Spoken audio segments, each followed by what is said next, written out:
What's up guys, it's F from TechSource and welcome to Setup Wars episode 143 where you submit your desk setup to get featured on the channel. If you guys want to participate, make sure to watch the video, link below. But with that said, let the Setup Wars begin.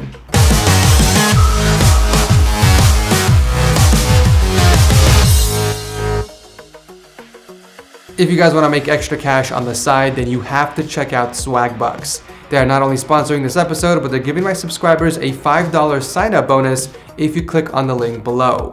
Through the app, you earn Swagbucks by completing certain tasks, like completing surveys, watching videos, or playing games. You can even earn rewards by shopping online. I just started using the app and already acquired some Swagbucks. It's a great way to earn extra cash and buy your next upgrade for your PC, or maybe even an upgrade for your setup. You can redeem it via PayPal, Amazon gift cards, or other sources. Make sure to check them out by clicking on the link below. So before I begin the episode, I do want to address the inconsistency of Setup Wars. I know I haven't been launching them every other Monday, and to be honest, the truth is I've just been very lazy. I've been working on other projects and I've been disregarding the show, which is actually the most popular show on the channel. So I'm going to try and bring it back every 2 weeks again, every other Monday. But if you guys want to see Setup Wars done every single Monday, just like before, you gotta let me know. And the way you gotta let me know is by dropping a like. If this video gets 10,000 likes, I'm gonna work really hard and bring back Setup Wars every single Monday because I have so many submissions and they keep piling on. So I need to do these series more often. So let me know guys, just drop a like. It's very simple if you guys wanna see it every single Monday. So yeah, with that said, let's dive right in. Starting off the episode is Jing from Cambodia. He's a photographer and seller, and this is his gaming and editing setup. I gotta say, it does look very busy. There's a lot of stuff on the desk. It's not necessarily messy, it's just he doesn't keep things stored away like the remote for the speakers and the smartwatch on the right side. I'm guessing he prefers convenience over aesthetics, and you know what? That's completely fine. He's using a single 4K monitor from LG that's sitting on the Alex add-on unit between a pair of Kanto YU6 speakers. It's interesting that he went with the white color instead of the black, considering the rest of the setup is black. I mean, there's technically no real color scheme, but I feel like the color white feels out of place. He's also using the Corsair K95 RGB keyboard with the Logitech G903 mouse and the RGB Polaris mouse pad from Corsair. One thing you can do for your mouse pad wire is run it underneath your keyboard and tie it together with the keyboard wire using some Velcro. So that way it looks like there's only one cable running across the desk for a cleaner look. Speaking of a cleaner look, I would say you did a great job with the cable management underneath the desk.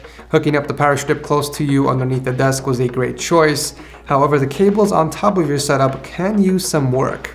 First up, I'm not sure what's going on with the power strip behind the PC. I'm pretty sure you can find a better place for that so it's not that visible. Second, there is a much better place to keep your charging cables instead of laying them flat on the surface. You can grab these magnetic cable clips that come with adhesive tape and you can connect them to the right side of your desk and attach the cables to them.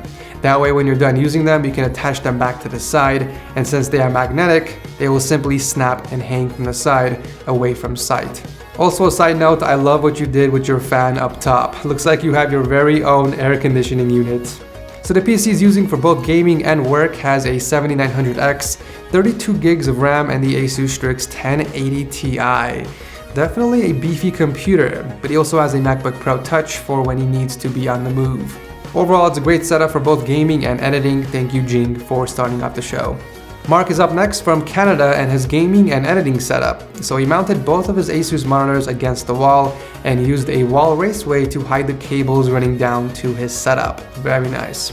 For the actual desk, it looks like he's using an IKEA kitchen countertop with 4 individual legs. For peripherals, he's rocking the Corsair K95 Platinum RGB keyboard and the Logitech G403 mouse. And I gotta give props to Mark for routing the mouse wire underneath the keyboard. Actually, he even connected it to the keyboard itself. For audio, he's rocking the Astro A40 gaming headset, and he's even got a mic setup that he uses with the Behringer audio interface. He's definitely not messing around when it comes to audio. The PC he's using has a 6700K, a GTX 1070 STRIX from Asus, and a fluid gaming kit from EK, which consists of a 360mm radiator, a CPU block, and a pump reservoir combo. It's not the prettiest soft tube build I've seen, but it does get the job done.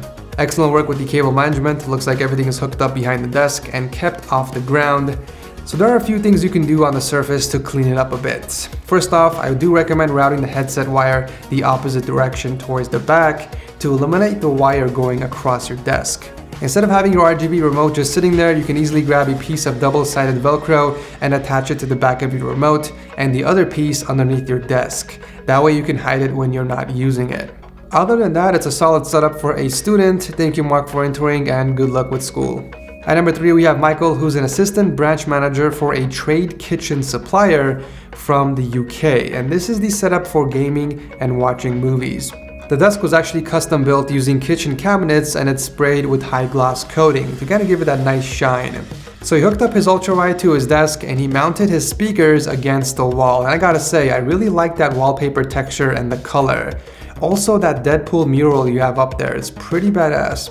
I would say Deadpool is mostly black and red, but you did a great job keeping the color scheme consistent, even though it isn't black and red. I do see a good amount of black and white with some red accents like the keycaps from the keyboard, the red trigger button from the mouse, and even some red accents from the SSDs inside the PC case. I mean, they're very subtle, but they are there. I don't know how I feel about the brown RAM sticks though. It kind of looks out of place in that build. Great work with the cable management. I can see that he grouped up the wires together for his PC and his keyboard and mouse. One thing I would change from this setup is the placement of the headset. It looks weird putting that on top of the PC, and I feel like it's also out of reach when you're sitting down. If it was me, I would pick up a headphone hanger and mount it on the right side of your desk. It's not a big deal, but if you're looking for a slightly cleaner look, that would be my recommendation. But anyways, thank you, Michael, for entering. Moritz is up next with a triple monitor gaming and editing setup. So he's rocking one Acer Predator in between two Asus monitors, and below them we got some Razer gear. The Black Widow Chroma keyboard, Mamba mouse, and the Firefly mouse pad. He does have a set of speakers as well as the Razer Man-O-War wireless headset that's resting on the table, along with a few miscellaneous items like the PS4 controller and the Titan X GPU block. I'm guessing it's an extra one because his PC is rocking two of them. Now here's the disappointing part. He's using the 6700 CPU, which is a locked CPU, by the way. Why would anyone do a custom loop on a locked CPU? It's just such a waste. Not to mention those ugly naked RAM sticks. I mean, it just doesn't go with the badass water-cooled PC. I'm also curious as to why you have your microphone all the way on the left side. It's not even connected to anything. At least he redeemed himself with his cable management. Everything is grouped up together and held up against the desk using some 3M tape and cable clips. He even drilled a hole in the desk to wrap his keyboard and mouse wires. Good job. There's definitely some questionable choices when it comes to Moritz's setup, but he's only 16, so I can't be too hard on him. Thank you, Moritz, for entering. Wrapping up the episode, we got Nico and his interesting setup that he uses for gaming, editing, and media consumption. It's obvious this man has no interest in symmetry. I think the first thing that came to my attention was the soundbar that's mounted underneath his TV. That's an odd place considering the angle of the TV. I do recommend getting a soundbar mount and hooking it up underneath your TV for the best sound experience. That way, no matter what angle your TV is aimed at, you're gonna get the full experience from the soundbar. The other monitors he's using are ultrawides, both from LG but in two different sizes. The 34-inch one is used for gaming due to the 144Hz refresh rate, while the other is for editing because of the color accuracy. The keyboard and mouse are both from Logitech, and it's interesting that he snuck in a smartphone stand underneath his mouse pad. That's actually pretty clever, and I've never thought of that before. For audio, he's got the Philips Fidelio headphones hanging from the inside. We also got the Leviathan soundbar from Razer, like I mentioned earlier, and a microphone setup using the popular AT2020. The cable management, on the other hand, could definitely use some work. I do recommend a few cable raceways to hide the wires running down the walls, especially the cables underneath the soundbar. Other than that, the Signum rack took care of the rest of the cables, so good job there. The PC powering the setup, which is sadly hidden behind the monitors, is rocking a 7700 and an Asus STRIX 1070. It's such a clean and sexy build, but it's being blocked off by one of the ultrawides. I mean, at this point, you might as well just put it right underneath your setup. At least that way, you can still see it. I don't see any other option. I mean, if that TV wasn't mounted there, I would say you can move it to the left side, but you don't really have any desk space. The only other way I can think of is by stacking your monitors, which I don't think you want to do, and the other option is by mounting it on the wall using a wall shelf. Either way, it's a pretty beast setup. It just needs some minor tweaks. Thank you, Nico, for entering. And that does it for this episode of Setup Wars. As always, make sure you guys drop your comments below and vote on who you think has the best desk setup. And I'll announce the winners on my Instagram account, so make sure you guys are following me there. Thank you so much for watching. I love your faces. I will see you very soon.